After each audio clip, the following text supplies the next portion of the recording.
I really hope I get this video finished recording before it just gets too dark, because I had to go outside and give my mum something, and now it's getting darker much faster than I expected. So this is last minute revision tips. This is kind of like last minute video recording because it's going to get pitch black any second now. So let's fire through these, and hopefully it's not pitch black here before I'm done.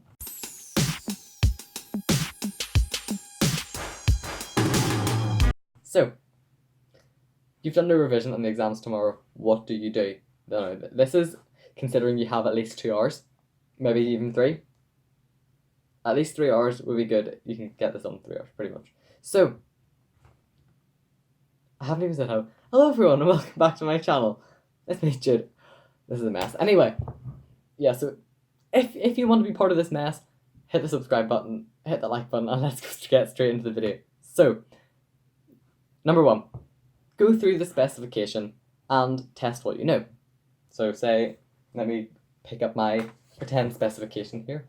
Oh, okay, so 1.1, know this. Yep, I know that. 1.2, know this, yeah. 1.7, be able to, or recall this definition. I don't know that definition, write it down. So you go through the specification and make a list of all the things you don't know at that time. Then you go to a notebook or something like that and make some notes on the things you don't know. So now you have a list of things you don't know. You have then spent time making notes on the things you don't know, maybe flashcards or posters or something like that, whatever you find works for you. Do that to the stuff you don't know.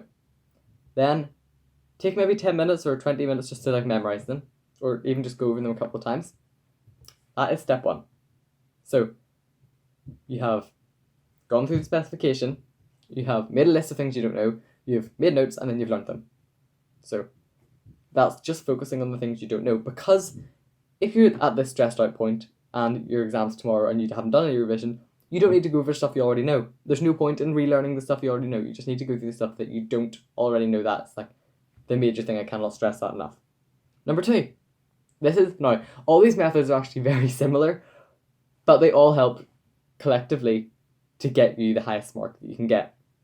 So number 2, do a past paper and see how you do. So do a past paper, use the mark schemes that are available to mark your past paper, and obviously you're going to get stuff wrong that you don't know. That's kind of how exams work. So do corrections. Do corrections. So go through the paper, mark it. If you get something wrong, get like a page and just write down the right answer, or write down the question and the right answer, and continue. So you have a list of right answers that you got wrong, and then make a list of topics that you struggled with in the exam, or types of questions in the exam that you struggled with. And then guess what you're going to do? You're going to make notes, or you're going to make flashcards or posters or something like that, and you're going to learn them.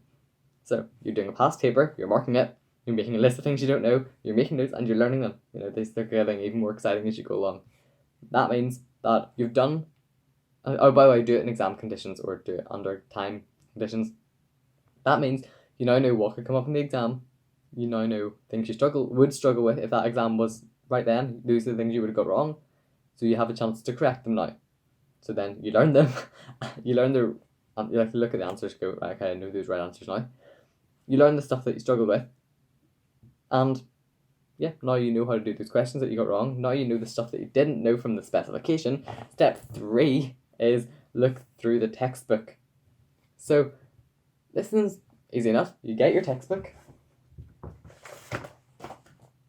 You flick through it. Just go through page by page. Periodic table. Electron shells. Oh, shapes of things. Hydrogen bonding. Halogens. Halogenoalkanes. Alcohols. Equilibrium. Blah, blah, blah, blah, blah. Go through it. If you don't know something, what are you going to do? I dropped something. Anyway, but like that. What are you going to do if you don't know something? Write it down. Make a list of the things you don't know. Make quick notes about them. And learn them. And then like your kind of big summary thing is do past paper and see how well you do. And the past paper one you can kind of just rinse and repeat. If there's topics you're struggling with, keep going over them. Past paper one's a good way to like test what you know, but they do take quite a while, which is the only downside to them. They take an hour, 2 hours, half an hour, an hour and a half, an hour and 15. So you want to do those. They're kind of like a last resort, but also I wouldn't do the textbook is kind of so going through the specifications like your first plan of action. Second plan of action is doing past paper. Third plan of action is looking at the textbook just to make sure.